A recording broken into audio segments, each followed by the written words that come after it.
Welcome back to Consider This, where we will consider that. Today we're talking about how far is too far. And we've got our guest here, Pastor Dan. How are you doing, Pastor? I'm good, thank you. Today we're talking about how far is too far. It's definitely an interesting topic, and sometimes we're kind of confused on how far is too far. Can you maybe tell us how important, we know that we're relational beings. We're created to have relationships with other people. But how important is a romantic relationship, and how far is too far in a romantic relationship?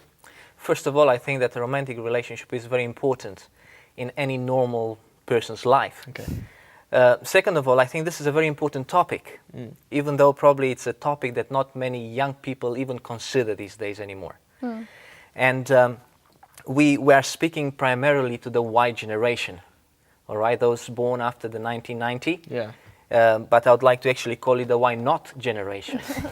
And talking about things like this is something that to many is obsolete. Yeah. You know, we live in a society where everybody does whatever they feel that is right to them, as long as it doesn't hurt other people. Yeah. Which is very questionable. You know, the hurting part. Yeah. You're saying a little bit early on that while looking at the physical side. I think when we ask this question, it's not just the physical side, it's the emotional side as well that we actually have to consider. You've covered very, very well the topic thus far. And probably one of the things that many would feel a little bit uncomfortable with is being prescriptive. Interestingly enough, maybe within the church culture, that's what we expect. Yeah. We expect rules, Yes. you know. This is how far I should go. But we're so used to that. Yeah. Exactly. And I remember when I was a teenager in church, one of the pastors got up onto the pulpit and he tried to be that prescriptive. And he said, you know, if you have a girlfriend, you are 16, 17, 18, I'm talking about not 11, 12. And he said, if you want to hold hands, because you're saying, you know, you have a question about holding hands, he said you should have a stick in your hand, all right? One should hold the one side of the stick, and the other one should hold the other side of the stick. And I'm telling you, that didn't go down well with me. I can imagine. Or with my friends. Yeah. You know, it just didn't go down well. I think that probably what's very important, and I think you've covered this in other programs as well, is, you see, instead of practicing a prescriptive Christianity or religion, we should practice what I heard you call intelligent faith or mature spirituality. Yeah. Okay. You see, if you are close to God, if you have a close relationship with God, then I believe, and the one that you are, you know, in a relationship with shares the same values and the same virtues, then I think that this question will be something that will be quite enjoyable to discuss and to discover. Also, I think that when we talk about intimacy, we need to understand that intimacy is more than just sexuality. Yeah. Yes. And we also have to consider, I know the time is limited, so I'm trying to, you know, get everything in.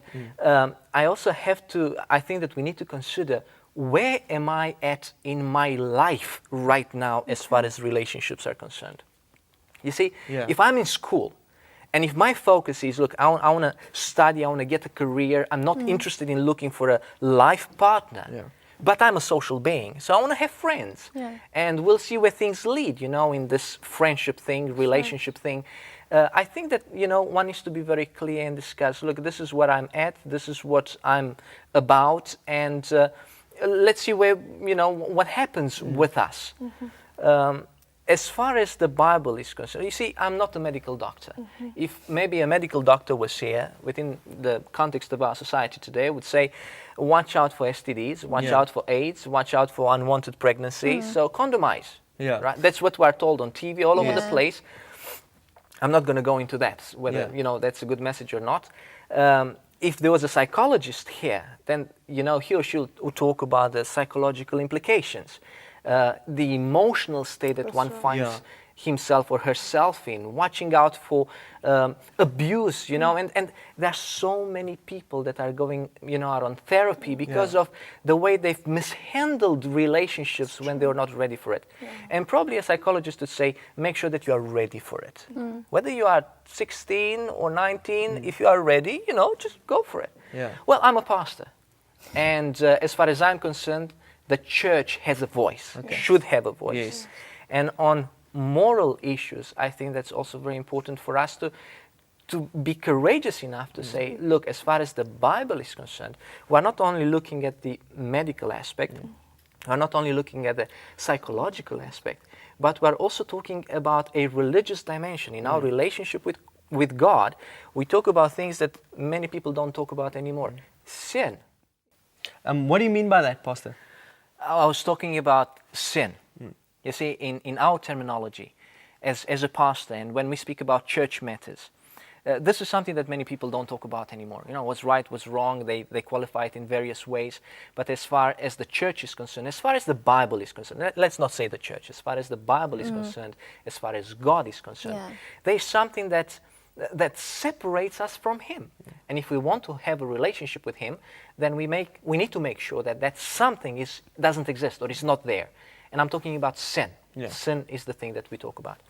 A verse says that, you know, our sins separate us or build a wall of separation between us and God. Speaking about the Bible, and because, as I said, I'm a pastor, and that's our textbook, that's our instructions that we receive from God. And by the way, instruction, submission, these are again terminologies that the white generation don't want to hear about. Yeah. But within the religious context, this is something that we still have to choose to make part of our lives. Yeah. So in the Bible, there is a verse which I would like to quote, actually to read, and then just very briefly say what that means. It's found very easy to remember. It's found in 2 Timothy chapter 2, verse 22. Okay. 2. All right. And it says, so flee youthful passions and pursue righteousness, faith, love, and peace, along with those who call on the Lord from a pure heart. Now, first of all, it speaks here about youthful passions. Sometimes young people trying to do the right thing, Christians, young Christians, maybe go as far as to negate, to ignore, to just feel so guilty about having such passions. Look, we are God's creation, and God has instituted marriage and sex in this order. And I don't think that we come to a certain level in our lives, physically, emotionally, when we will have these propensities, these passions. But, you know, in our relationships, romantic relationships, I think that there comes a point where we need to understand that we need to know when far is too far, or how far is too far. Yeah. And what I like about this verse, it says, you know, resist, remove yourself, but it also gives you an alternative, go towards something else. Okay. And together grow intimately in doing the things mentioned in the verse. So we should look for the good things and we should strive after that. Togetherness, intimacy in so many other ways. Thank you very much for your insight, Pastor. When we come back after the break, we will consider more of this, how far is too far.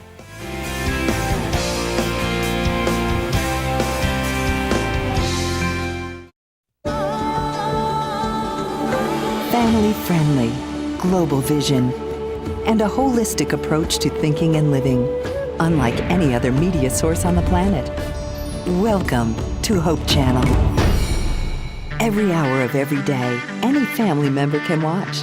Hope is educational, inspirational, focusing on lifestyle and health, and offering programs for young and old alike that teach culture, positive values, and spirituality. It takes a global network to be in touch with planet Earth's global community. Hope broadcasts everywhere in the world with 7 global channels, and we're affiliated with more than 50 media production centers on 6 continents. The result? Hope Channel provides a diverse cultural programming mix in many of the world's major languages. Hope is more than great television. It's also part of an international conduit of educational institutions, churches, retail outlets, and hospitals that represent a solid economic base. And Hope Channel viewers are loyal, encouraging friends and neighbors to watch. Why? Hope viewers believe that Hope Channel not only enhances living, but changes lives through its compelling lineup of programs. Documentaries taking your subscribers around the world and back through time, visiting places where history was made. Fascinating biographies that open up the lives and times of people who made a difference in society. Travel programs that transport the viewer around the world, demonstrating how people work together to make a better planet. Inspirational programming challenges viewers to experience the joy of discovering faith values and offering spirituality as an important part of a balanced lifestyle.